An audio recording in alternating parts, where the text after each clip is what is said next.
Hello there, welcome back to Jennie Designs with Paper and the 2025 Christmas card series. I know it's late, I know I'm late to the game, and we'll chat about that. But get comfy and let's get crafty. So today I'm creating a card using this old stamp set from Simon Says Stamp. It is called Gnome Peeking. I love gnomes.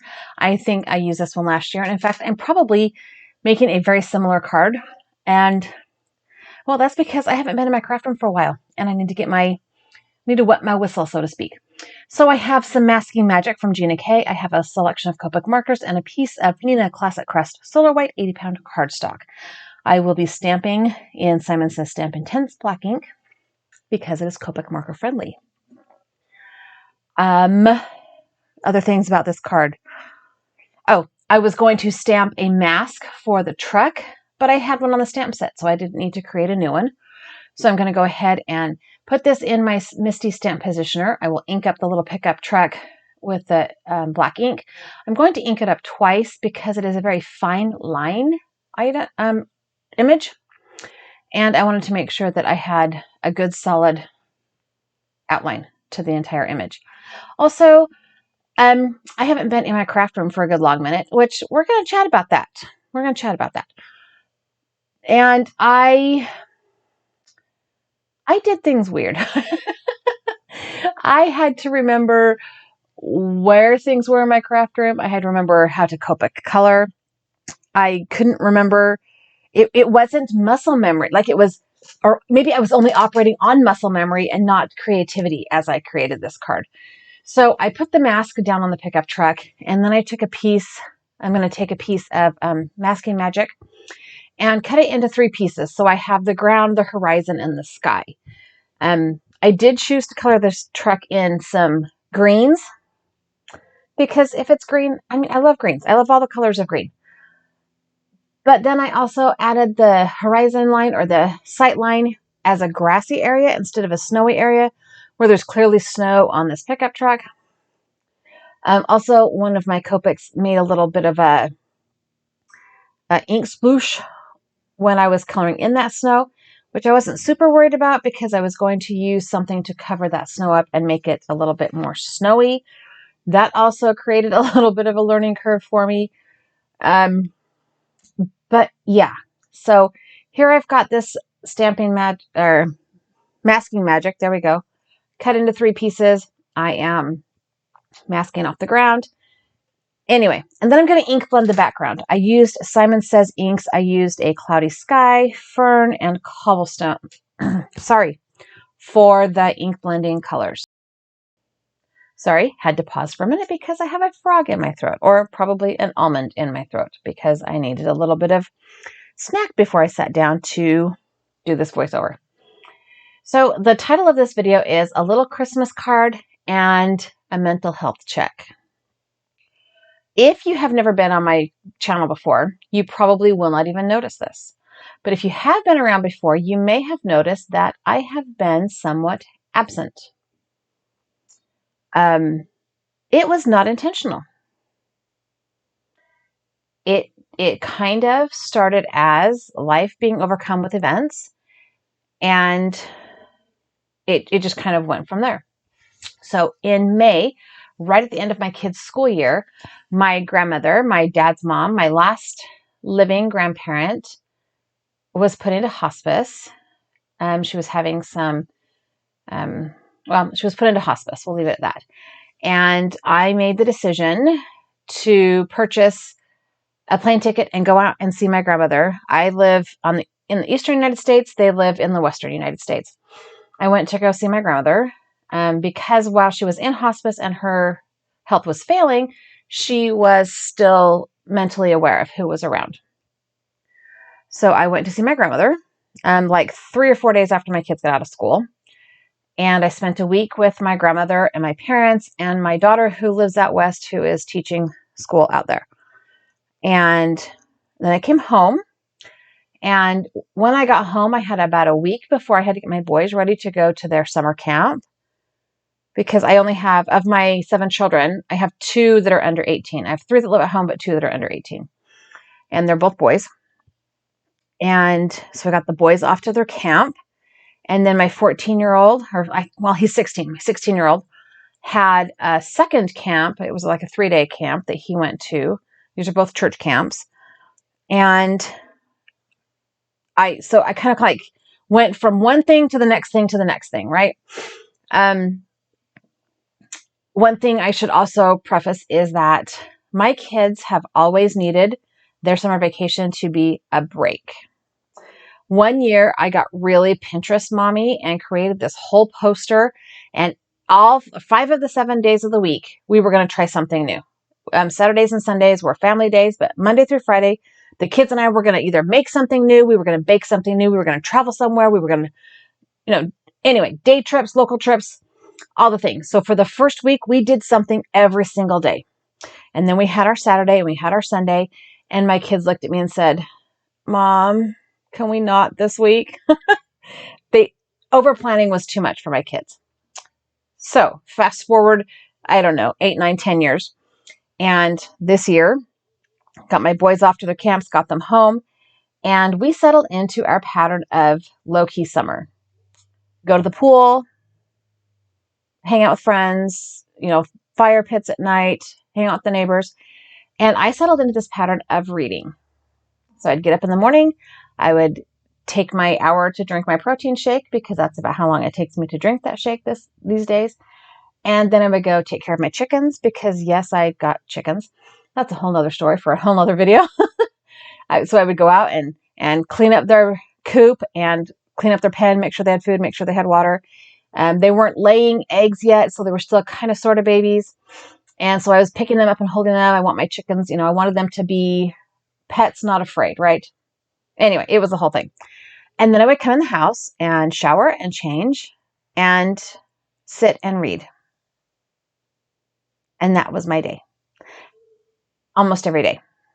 If I took the boys to the pool, if the kids went to the pool, I would get in the pool as long as my skin could stand the chlorine, and then I would sit and read until they were ready to go home. Yeah, I read this summer. And what I didn't realize at first was that this is probably not just taking the summer. I was not exercising. Last year, 18 months ago, I made a life-changing decision to lose a substantial amount of weight, and I did. And the weight started coming back on. I wasn't eating a ton, but I wasn't exercising either. I was eating pretty decent foods, for the most part, high protein, low carb, low sugar foods for the most part, but I wasn't exercising. My physical activity consisted of taking care of my chickens and getting up to go to the bathroom or get a drink or get something to eat or whatever. I was kind of a couch potato for the summer. And in the fall, my oldest daughter got married. My 2 youngest sisters had babies. So after I got my kids started school, then my daughter got married. And then I went out west to see my sisters and their babies and my parents and, all the things. I saw my best friend. She now lives in the Western United States. I saw her for a weekend. And I was chatting with my best friend. And I recognized then that maybe I had slipped into a funk. Like maybe this was not just me taking the summer. My sister texted me and she says, hey, you haven't put up any new YouTube videos lately. What's going on? You still doing that? And I was like, yeah, I'm still planning it.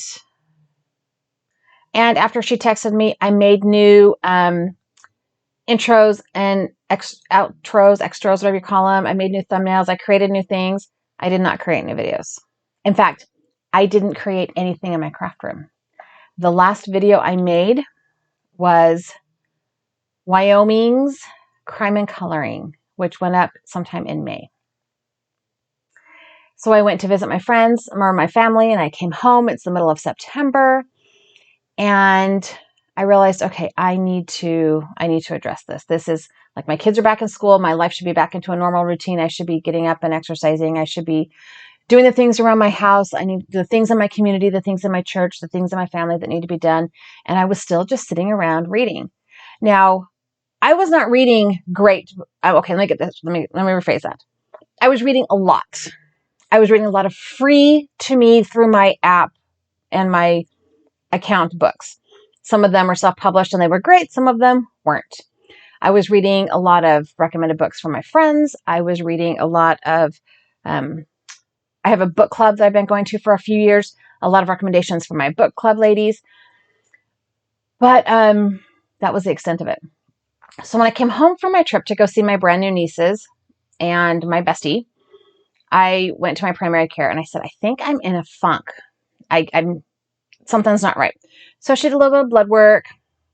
And she said, okay, let's take care of this. You got some high white cells. Let's take care of this first. I had a UTI. TMI, but I had a UTI.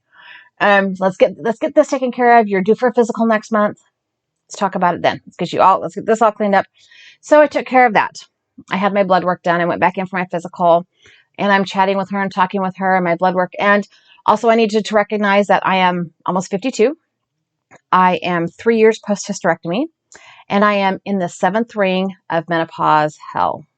I'm sorry. It is awful. And for me, it's awful. And the only symptom is I'm having hot flashes because of my hysterectomy, right? But it is awful. They're awful. Everything's awful. So I'm talking to my primary care about this, and she's a wonderful woman. I love her. She is one of the few primary care doctors I've had in my adult life that has really taken the time to listen to what I'm saying and try and get to the bottom of what's going on with my body. And she said, okay, you could have a hormone, it could be hormones, but my blood work says you're okay. So do you want to try something? So we talked about all of the different options available to me, medication-wise. And we went through all of them and their risks and their rewards and how I know if it's working and how if I know if it's not. And long story short, or short story long, she prescribed me a little something. So we're going to try that out and see how it works. If that continues to not work, then I will go to my OBGYN and have them do a more in-depth test on my hormones and stuff and see if that's something we need to address.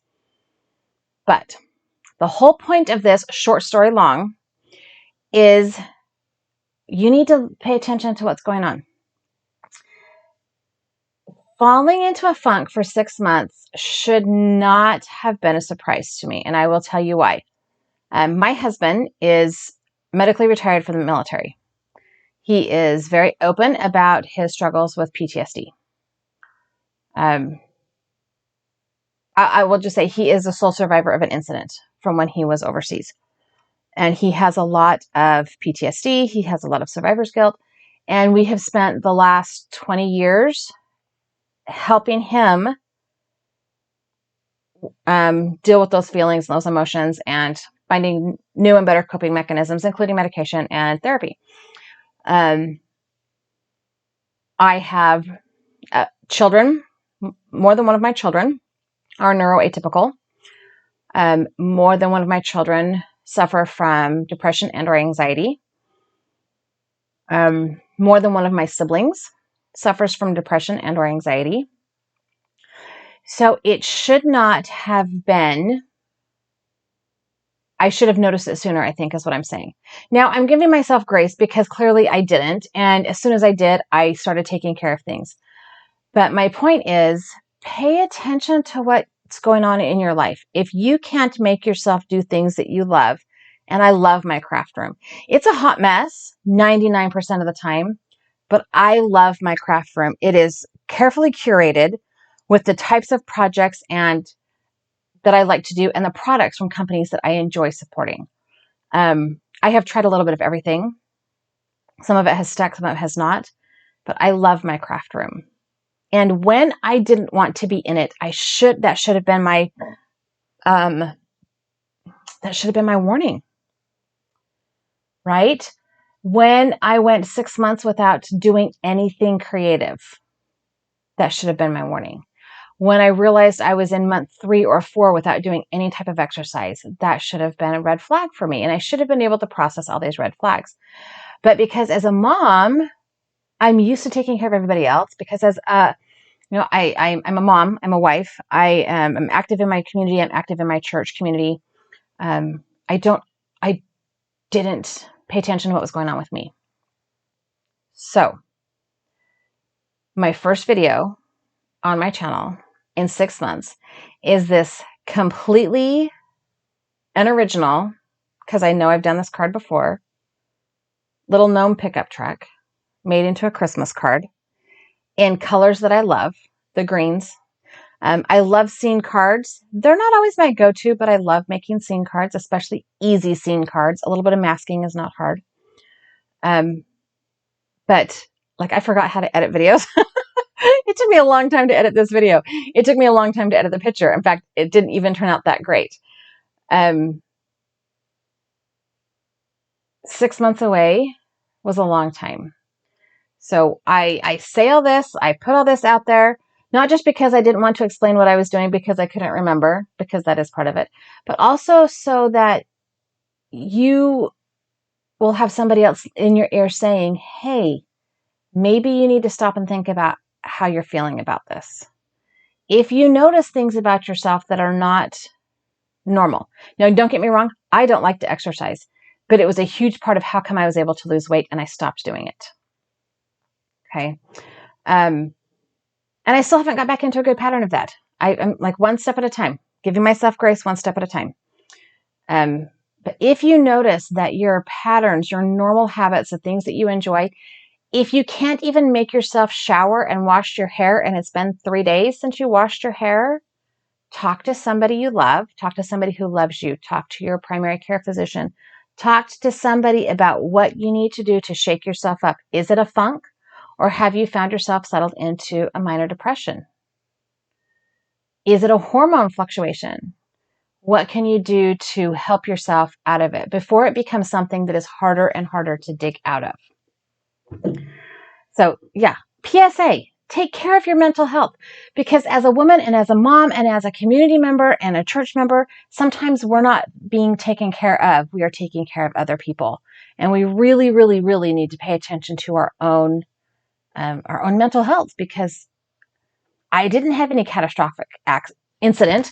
Like, my grandmother passed away, but my grandmother lived a long, wonderful life. And she has been missing my grandpa for 7 years. He passed away 7 years ago. They were married just over 50 years when he passed away. She has had an amazing life. And while it's sad for me to have her gone, it was okay. She had a wonderful life. She's not in pain anymore. She's reunited with my grandfather, her parents, her siblings. So while that was a sad moment, it wasn't a devastating moment for me, is what I'm saying. So pay attention. Pay attention to what's going on around you, and make sure that you are taking care of yourself. Make time to do the things that make you feel good. Take time to do the things that you know bring you joy. And when you find yourself struggling to do those things, talk to somebody you love. Talk to somebody who loves you. Talk to your primary care. Talk to a therapist. Anyway, that is the end of my video. This is my card and the end of my PSA. And here are a couple of other videos YouTube says you will like. I hope you enjoyed the video. I promise I'll be back soon. Have a really fabulous day.